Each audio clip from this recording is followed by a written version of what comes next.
Pausa bebé. Hola y bienvenidos. Hoy vamos a meternos de lleno en una de las cuestiones, yo diría, más candentes de la espiritualidad de nuestros días. A ver, esta pregunta seguro que la hemos oído más de una vez, ¿verdad?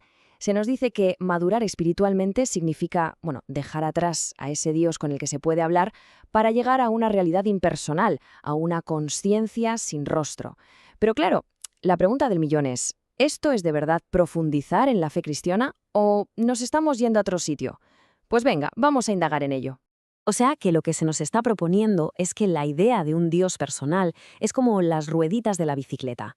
Una ayuda para empezar, una etapa que hay que superar. El verdadero camino, según esta visión, ya no es una relación, sino una técnica. Un método para vaciar la mente, para alcanzar un estado de conciencia superior. Para entender de dónde viene todo esto, porque no ha salido de la nada, tenemos que hacer un pequeño viaje en el tiempo. Y es que, como digo, este cambio no pasó de un día para otro, ni mucho menos. Ha sido un proceso larguísimo, un desplazamiento muy lento, casi imperceptible, en el que el centro de gravedad ha ido cambiando. Si echamos un vistazo a esta línea del tiempo, vemos que el recorrido es, complejo. Todo empieza en los primeros siglos. La oración bíblica, que es puro diálogo, una relación, se encuentra con la filosofía griega, que habla más de un ascenso interior. Luego llega el monacato en el desierto, y ahí se empiezan a sistematizar las cosas. Nacen los primeros métodos. Más adelante, la idea de un Dios más allá de todo concepto pone el acento en que la experiencia directa es lo que cuenta.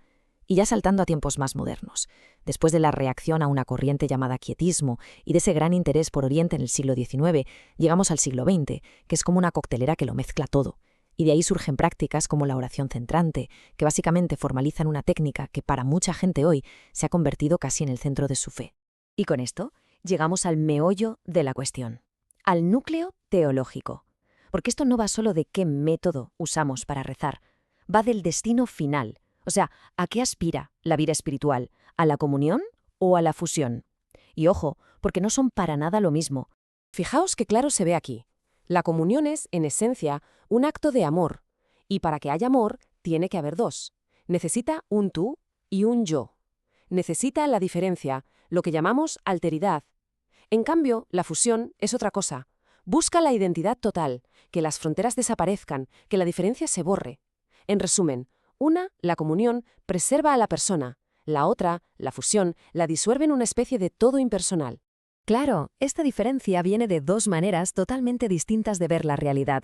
En el cristianismo, Dios se revela como Trinidad, es decir, una comunión perfecta de personas distintas. Dios es relación en su misma esencia. Por otro lado, la no dualidad lo que dice es que la realidad última es una sola cosa y que todas las distinciones que vemos son al final una ilusión. La diferencia entre el somos uno, que implica relación, y el todo es uno, que implica identidad, es, sinceramente, un abismo. Y aquí entra un concepto teológico que es la clave de todo, la participación. La fe cristiana dice que estamos llamados a participar de la naturaleza divina. Pero cuidado, participar no es lo mismo que ser idéntico a. Es un regalo, una gracia que nos une a Dios, sí, pero sin que dejemos de ser lo que somos, criaturas amadas por su Creador. Esta frase lo clava. Lo resume todo a la perfección. La comunión no elimina la alteridad, la supone. Es que no puede ser más claro. Para que haya amor, para que haya diálogo, tiene que haber dos. La comunión no busca destruir la diferencia, sino celebrarla en el amor. Vale. Hemos visto las diferencias teológicas, que son enormes, pero entonces la pregunta es, ¿por qué tiene tanto tirón hoy en día la idea de un Dios impersonal? ¿Qué tecla está tocando en nuestra cultura? Pues las razones son varias y están todas conectadas. Por un lado, está el deseo de evitar el sufrimiento a toda costa. Nuestra cultura lo ve como un error del sistema. Luego el individualismo. La experiencia personal es el juez supremo y se desconfía de cualquier institución. Y sobre todo, vivimos en una cultura muy terapéutica donde la espiritualidad se convierte en una herramienta más para el bienestar. Y claro, en ese esquema, un Dios impersonal que no pide nada y al que puedes acceder con una técnica que tú controlas, pues encaja como un guante. Y el resultado de esto es inevitable. Si la oración ya no es un diálogo, sino una técnica para gestionar mi conciencia y sentirme más tranquilo, ¿qué pasa con todo lo demás? Pues que rezar por los otros, la conversión personal, el compromiso con la comunidad, todo eso pasa a un segundo plano. La fe se arriesga a quedarse en una especie de práctica de autoayuda, algo que hago yo solo, para mí. Entonces, frente a esta tendencia, ¿dónde está el centro, el corazón que no se puede quitar de la mística cristiana? La respuesta es rotunda, y no es un estado de conciencia. es una persona.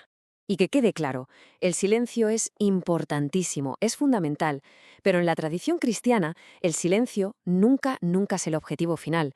No buscamos el vacío por el vacío. El silencio es el espacio que creamos para poder escuchar a alguien, para encontrarnos con el amado. Es un medio para la comunión. Y este otro punto es crucial.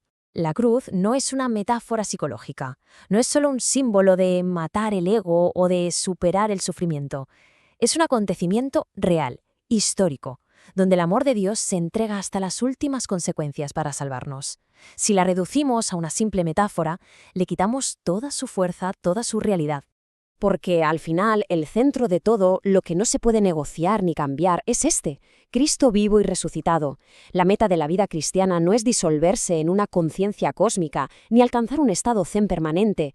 La meta es la comunión de amor para siempre, personal, con Cristo vivo. No hablamos de una idea, ni de una energía. Hablamos de Él. Bueno, si todo esto que hemos compartido resuena de alguna manera, si hay un deseo de profundizar en un camino contemplativo que esté bien arraigado en la fe de la Iglesia, la invitación está abierta. Para más información, se puede escribir a quiero@caminoanimamundi.org.